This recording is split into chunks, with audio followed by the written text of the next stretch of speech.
Questões de Família, com José Eduardo Coelho Dias.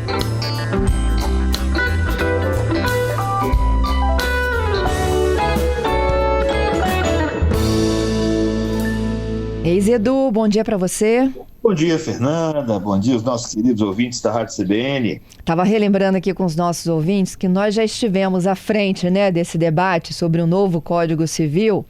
Só que nos últimos dias, a internet foi inundada, com reportagens sobre o que muda, o que não muda, não é mesmo? Pois é. Como se diz no popular, Fernanda? Quem chega primeiro bebe água limpa, não é assim?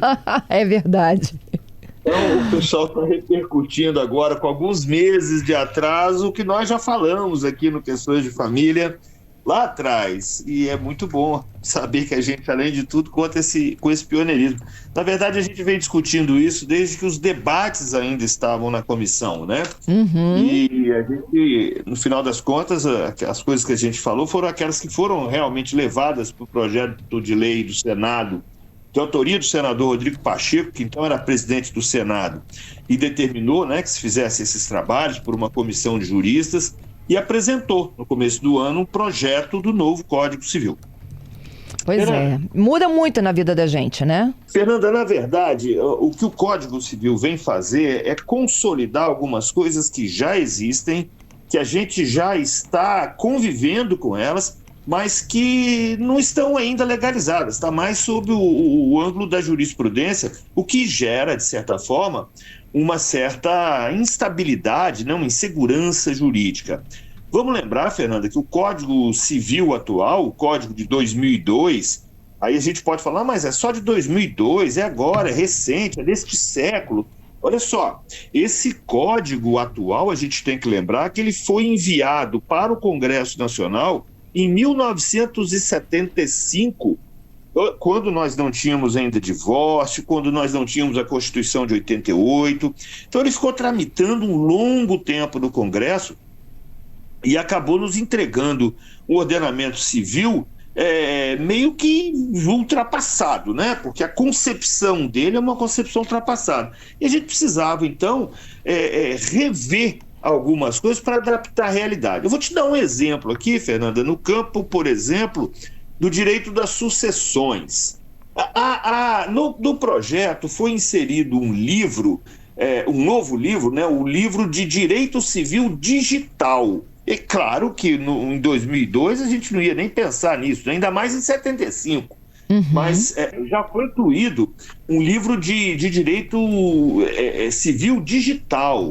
O que esse livro vai dizer, principalmente no campo do direito das sucessões? Vai regular o chamado patrimônio intangível do falecido. O que é isso? As senhas, como é que vão ficar? As senhas, os dados financeiros, os perfis de redes sociais, as contas que você tem nos mais diversos aplicativos. Agora há pouco eu estava cancelando uma inscrição num determinado aplicativo. Se eu falecer, como é que fica isso, Os arquivos de conversa, todo esse patrimônio digital passa a ter uma regulamentação específica. Os vídeos que a gente grava, as fotos da nossa galeria, programas de recompensa, por exemplo, os pontos dos programas de recompensa das companhias aéreas, das milhas, de uma série de coisas, todo esse material armazenado ou acumulado num ambiente digital, do chamado autor da herança, que o titular é o autor da herança, isso estava sem regulamentação. Então vem no projeto a regulamentação disso e a transmissibilidade desses bens como herança.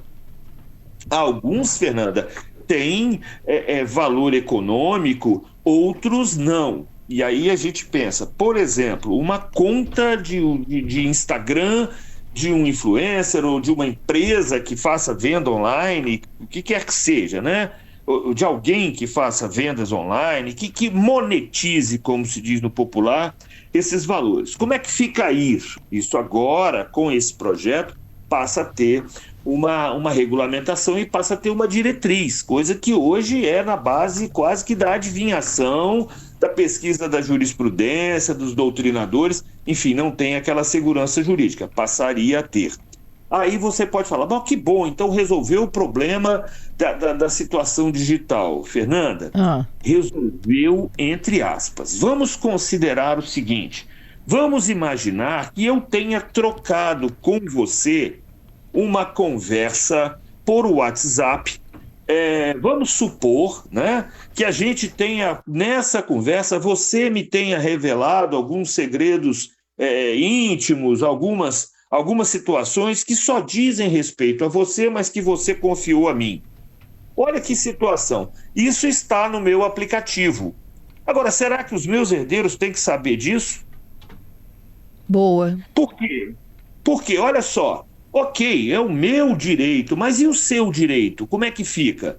E esse direito à privacidade que você, né, nessa situação hipotética, teria? Será que teria direito os meus filhos, por exemplo, de abrir as minhas contas digitais? E eu não vou falar nem daqueles que usam os aplicativos para aprontar, não, tá, Fernanda? Eu estou falando só das situações concretas aí do dia a dia, sem qualquer maldade. Por exemplo, eu sou advogado de família e de sucessões e recebo uma carga muito grande de informações sensíveis. Clientes que confiam no meu trabalho, na minha pessoa e que trocam confissões até de algumas coisas que não podem sair do âmbito daquela relação. Com a transmissibilidade desses bens e essas pessoas vão ficar desprotegidas, isso aí é um trabalho que a justiça ainda vai ter que se debruçar sobre, sabe? Porque o novo código não contemplou isso. Ele regula, mas não com essa profundidade. Entendi. Porque o que acontece, Fernanda? As leis, quando vão entrando em vigor, quando vão sendo discutidas, sempre deixam uma margem para uma nova discussão. Então você resolveu uma série de problemas com essa regulamentação do direito civil digital. Mas nós temos ainda algumas carências que nós vamos precisar de aperfeiçoar. Entendeu? Essa transmissibilidade desses bens, isso precisa ainda de uma discussão mais ampla. Há algumas proteções, é claro, mas a gente ainda vai precisar discutir isso mais profundamente. E aí nós esperamos que o Congresso, quando for apreciar o projeto de lei, que se depare com essas situações e discuta isso à exaustão. Note bem, o fato da gente estar desesperadamente precisando de um novo Código Civil não significa que essa legislação tenha que ser aprovada a toque de caixa, né? Não, muito pelo contrário. O Congresso existe, a Câmara dos Deputados com as ideias novas, o Senado geralmente com mais experiência, com mais até conservadorismo, no bom sentido da palavra, né? Precisa se debruçar sobre algumas questões ainda. Eu espero que o debate seja bastante frutífero e que traga melhorias no já excelente projeto apresentado pela extraordinária comissão de juristas, tá? Entendido. Ainda sobre herança, eu me lembro, né, que uma das polêmicas também foi a exclusão do cônjuge, não era? Ah, sim. Houve essa situação de dizer, o cônjuge não é mais herdeiro. Mas o que aconteceu? Veja bem, Fernanda. Na verdade, para você ver como é que são as coisas, o cônjuge, ele não era herdeiro no ordenamento jurídico anterior. E não era herdeiro por um motivo muito simples. Você tinha como o regime padrão do nosso ordenamento jurídico a comunhão universal de bens.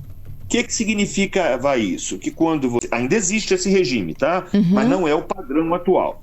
O que significava o regime? O que significa o regime da comunhão universal de bens?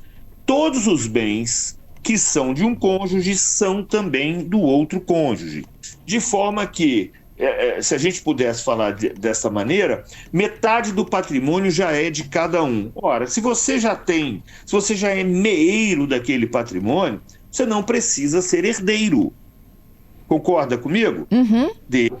Você já tem a metade daquele patrimônio, não. Só que o tempo mudou, foram criados novos regimes, foi criado, por exemplo, o regime da comunhão parcial de bens, que é aquele que você conserva os bens que você já tinha antes do casamento, os bens recebidos por herança ou por doação, e que são comuns exclusivamente àqueles bens que são adquiridos de forma onerosa no curso da relação, com algumas exceções.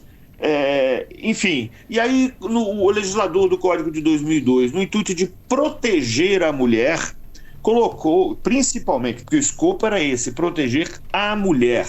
Bom, só que de 75 para cá, a mulher, a condição da mulher já evoluiu bastante, e é o que a gente sempre fala hoje, a mulher tem, que foi conquistado na Constituição de 1988, a igualdade de gêneros, né?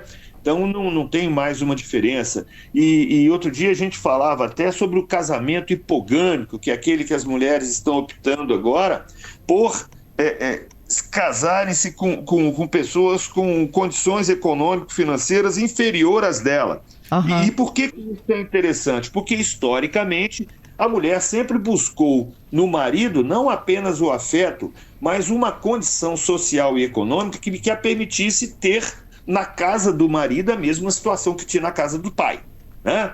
Só que o mundo mudou, né, Fernando? Então hoje não faz tanto sentido assim a gente oferecer essa situação para as mulheres, até porque não estamos mais falando só de mulheres, e estamos falando de cônjuges com igualdade, com condições iguais, que estão sendo conquistadas a cada dia. E aí o cônjuge deixa de ser herdeiro necessário. Continua Edu, sendo herdeiro. Oi. segura a história aí do cônjuge. A gente volta já, depois do Repórter CBN? Perfeito. Vamos lá. Nossos ouvintes também te aguardam. Estou de volta com o nosso CBN Vitória, hoje, segunda-feira, dia 9 de junho de 2025. E com a ajuda do nosso comentarista José Eduardo Coelho Dias, a gente fica por dentro de tudo que está sendo discutido aí no âmbito do direito de família e com as possíveis mudanças que chegarão com o novo marco do Código Civil. Código Civil esses, Edu, olha, que o ouvinte nosso aqui está brincando, é claro, né? E ele diz o seguinte, Giovanni, o novo Código Civil... Aqui, foi feito o anterior na época de Adão e Eva. E agora ele está muito baseado no Código de Hammurabi. Sensacional. E ele falando que o certo é a gente levar todo o segredo pro túmulo.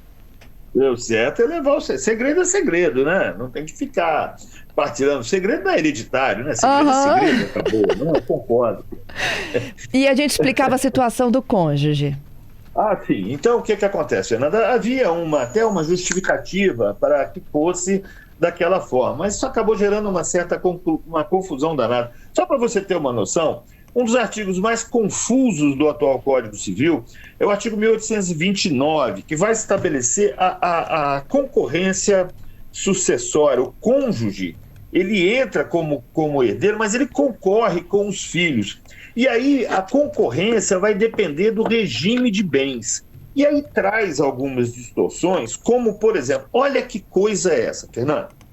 Vamos imaginar a seguinte situação. Eu resolvo me casar com uma pessoa e digo para aquela pessoa o seguinte, olha, eu tenho mais de 70 anos, vamos imaginar, mas eu vou dizer o seguinte, não vou nem dizer o caso do maior de 70 anos, porque o Supremo já resolveu. Mas eu vou dizer o seguinte, olha, eu quero me casar com você, mas eu quero me casar com você no regime da separação total de bens. Então, como nós queremos casar no regime, nós vamos ao cartório, vamos fazer um pacto antinupcial, uma escritura pública na presença de um tabelião, e aí nós não vamos ter nenhuma comunicação de bens. Qual é a mensagem que eu passei? Eu passei a seguinte mensagem, bom, eu não quero comunicação de patrimônio. E é meu, é seu, isso. Só que isso só vale enquanto eu estiver vivo, porque nessas condições, com o falecimento de um, o outro passa a ser herdeiro. Então, olha só, todo aquele... chega a ser ridículo, chega a ser absurdo. E isso está no Código Civil. Então, essa exclusão do cônjuge aí como herdeiro necessário, como herdeiro concorrente, ela é benéfica, nesse sentido, que elimina essa confusão. Eu não tenho mais um direito sucessório condicionado e até de forma distorcida ao regime de bens. Eu passo a ter, o cônjuge continua como herdeiro no projeto, só que não é lá no primeiro lugar, junto com os filhos, junto com os descendentes, ele vai para uma posição abaixo na linha sucessória e ele deixa de ser concorrente. Ou seja, quando ele tiver que herdar, na ausência por exemplo, dos descendentes, ele vai herdar independentemente do regime, mas não como o primeiro da fila a herdar, entendeu? Então, assim, tem isso. E há uma tentativa também de exclusão do cônjuge da qualidade de herdeiro necessário. O que é isso? Nós temos no nosso ordenamento a chamada legítima. Legítima é aquilo que vai ser disputado na sucessão nos termos da lei, ou seja, quando você não faz testamento. Só que você, para fazer testamento, você só pode dispor de metade do seu patrimônio se você tiver os chamados herdeiros necessários. Quem são os herdeiros necessários? Ascendente, descendente e cônjuge. Com a retirada do cônjuge da concorrência, do primeiro lugar da concorrência, ele deixaria de ser herdeiro necessário também, o que possibilitaria a confecção de um testamento, mesmo que eu seja casado.